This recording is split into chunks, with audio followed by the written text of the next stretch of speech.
Imagine living in ancient Rome, where one mistake could change your life forever. The Roman Empire ruled millions of people and built some of history's greatest roads, cities, and monuments. But behind its greatness was a justice system that could be terrifyingly cruel. Some punishments were meant to shame you in front of the entire city. Others were designed to make suffering last as long as possible.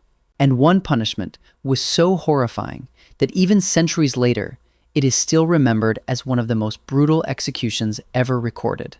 Today, we're counting down the 10 most brutal punishments in ancient Rome. Every punishment on this list is worse than the last, so make sure you stay until number 1. If you enjoy strange history and disturbing true stories, subscribe for more. Number 10. Flogging. For many Romans, this was the punishment they feared the most without facing execution. A criminal would be tied to a wooden post, while soldiers struck them over and over with heavy leather whips. Some whips were fitted with pieces of bone or metal that ripped into the skin with every blow. The pain was unbearable, and many victims collapsed long before the punishment was finished. Flogging wasn't always the final sentence. In many cases, it came before an even worse punishment. Prisoners were beaten to weaken their bodies and crush their spirits before being sent to prison, forced into slavery, or executed. The beatings were usually carried out in public. Every scream served as a warning to anyone thinking about breaking Roman law. Rome didn't just want to punish criminals. It wanted everyone else to live in fear. As terrifying as flogging was, surviving meant you still had hope. The next punishment often stole that hope forever. Number 9. Forced labor in the mines. For many prisoners, death would have been the easier sentence. Convicted criminals, prisoners of war, and slaves were sometimes condemned to work deep inside Roman mines. They spent their days digging for gold, silver, and other valuable minerals in dark tunnels filled with dust and poisonous air. The work never seemed to end. Workers carried heavy loads for hours without proper food or rest. Injuries were common, medical care was almost non-existent, and cave-ins could bury dozens of people without warning. Those who became too weak to work were often abandoned or replaced. Some historians describe the mines as places where people slowly disappeared from the world. There was little sunlight, little hope, and almost no chance of ever returning home. Many prisoners didn't know whether they would die from exhaustion, disease, or another collapsing tunnel. Either way, most never escaped. As cruel as life inside the mines was, the next punishment didn't wait for death to arrive. It brought death directly to the victim. Number 8. Damnatio ad bestias. Its Latin name means condemnation to the beasts. Instead of a prison cell, the condemned entered an arena packed with thousands of cheering spectators. Lions, leopards, bears, even bulls. The animals were often kept hungry before the execution to make the attack more violent. Sometimes the victims were given no weapons at all. Other times they received a small spear or wooden stick, offering almost no chance of survival against powerful predators. To the crowd, it was entertainment. To the victim, it was a terrifying fight that almost always ended in death. These executions were commonly held inside massive amphitheaters, including the famous Colosseum. While gladiators fought for glory and sometimes survived, those condemned to the beasts usually had no such chance. Their fate had already been decided before they stepped into the arena.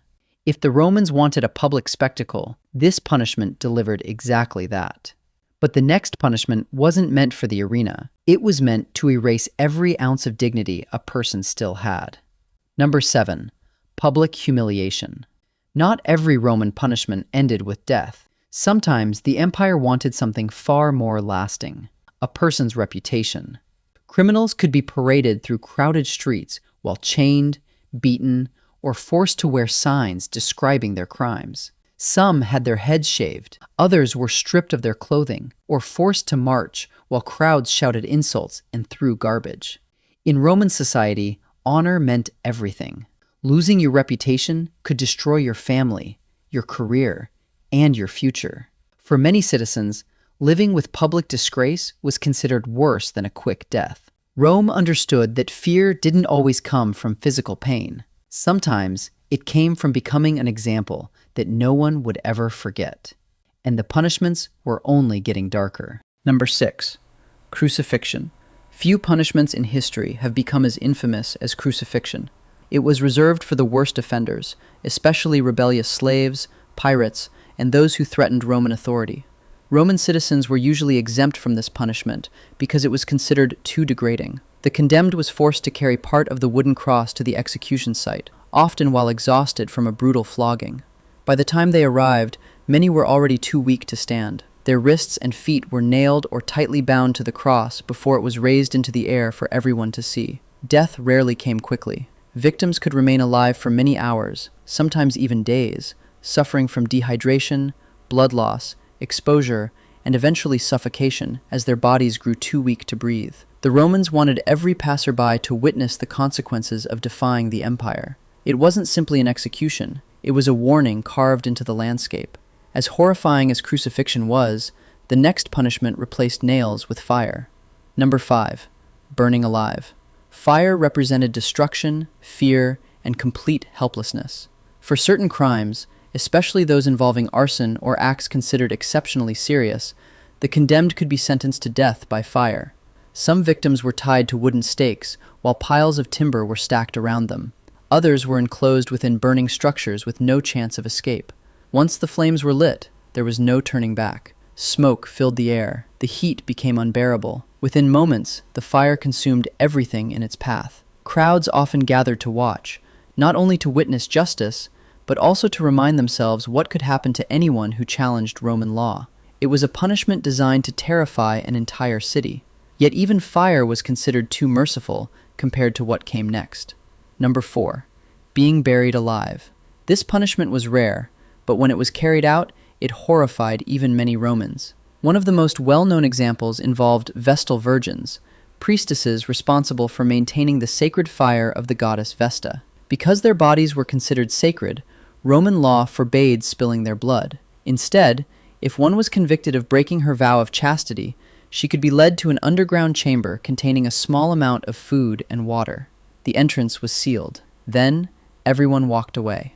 The victim was left alone in complete darkness, knowing rescue would never come.